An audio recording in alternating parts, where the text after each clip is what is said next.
मैंने पढ़ाया लिखाया और पत्नी ने एसडीएम बनने के बाद मुझे ही छोड़ दिया। लगभग 2 साल पहले अपनी पत्नी ज्योति मौर्य पर यह आरोप लगाने वाले आलोक मौर्य अब इलाहाबाद हाई कोर्ट पहुंच गए हैं। आलोक का कहना है उन्हें पत्नी से गुजारा भत्ता दिलाया जाए, लेकिन क्या पुरुष को भी भत्ता मांगने का अधिकार है? क्या पहले भी ऐसा कोई मामला सामने आया है? आलोक और ज्योति की कहानी क्या है? सभी सवालों के जवाब देंगे इस वीडियो में। 2 साल पहले बरेली में तैनात एसडीएम ज्योति मौर्य और उनके पति चतुर्थ श्रेणी कर्मचारी आलोक मौर्य के विवाद ने खूब सुर्खियां बटोरी थी। आलोक ने ज्योति पर होमगार्ड कमांडेंट मनीष दुबे से अवैध संबंध, भ्रष्टाचार समेत कई आरोप लगाए।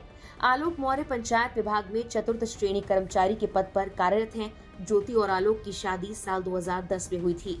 आलोक ने 2009 में सरकारी नौकरी हासिल की थी और अपनी पत्नी ज्योति को पढ़ाई लिखाई और पीसीएस की तैयारी के लिए पूरा सहयोग दिया। साल 2015 में ज्योति का चयन पीसीएस अधिकारी के रूप में हुआ भी, लेकिन आलोक के मुताबिक साल 2020 तक सब कुछ ठीक था। इसके बाद मनीष दुबे की एंट्री ने उनके रिश्ते में दरार डाल दी। आलोक मौर्य ने आरोप लगाया कि ज्योति ने शादी के बाद से उनके प्रति उपेक्षित व्यवहार किया और अब वो उन्हें आर्थिक सहायता देने से भी इनकार कर रही हैं। इस मुद्दे को लेकर आलोक ने पहले पारिवारिक न्यायालय में गुजारा भत्ता देने की मांग की। वहां राहत न मिलने पर उन्होंने इलाहाबाद हाई कोर्ट में याचिका दायर की। हाई कोर्ट ने मामले को गंभीरता से लेते हुए ज्योति मौर्य को नोटिस दिया है और जवाब मांगा है। अगली सुनवाई 8 अगस्त को होगी। लेकिन क्या पुरुषों को भी गुजारा भत्ता मांगने का अधिकार है? नियम कानून क्या कहते हैं? क्या पहले भी ऐसे कोई मामले सामने आए हैं? आलोक मौर्य का कहना है कि पत्नी पीसीएस अफसर है, मुझसे कहीं ज्यादा कमाती हैं, जबकि मेरी आमदनी बहुत कम है।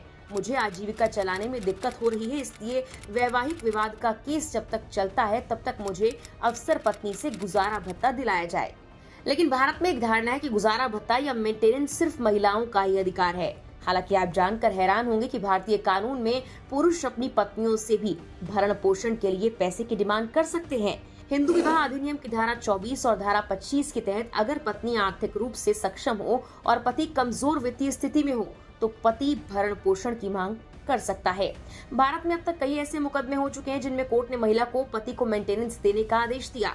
उदाहरण के लिए 2011 के रानी सेठी बनाम सुनील सेठी मामले में दिल्ली हाई कोर्ट ने 20,000 का मासिक मेंटेनेंस तय किया था।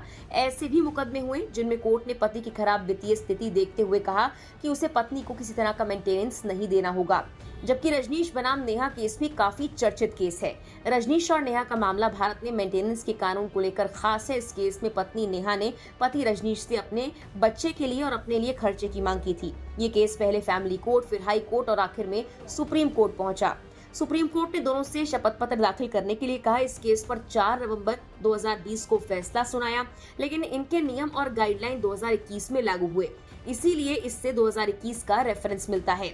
इस केस में कोर्ट ने कहा था कि मेंटेनेंस का हक सिर्फ पत्नी का नहीं, जरूरत पड़े तो पति भी मांग सकता है। सुप्रीम कोर्ट ने रजनीश वर्सेस नेहा केस सहित कई अन्य केस में सुनवाई करने के बाद 25 अगस्त 2020 को नई गाइडलाइंस जारी की थी। सुप्रीम कोर्ट ने कहा कि Hindu marriage act 125, DV act, घरेलू हिंसा अधिनियम 2005 और किसी भी महिला से संबंधित मामलों में याचिका के साथ एक शपथ पत्र पेश करना होगा। शपथ पत्र में आय से लेकर प्रॉपर्टी की डिटेल देनी होगी, जिसमें पति और पत्नी दोनों ही शपथ पत्र पर अपनी इनकम, खर्चों से लेकर आय व्यय के बारे में बताएंगे।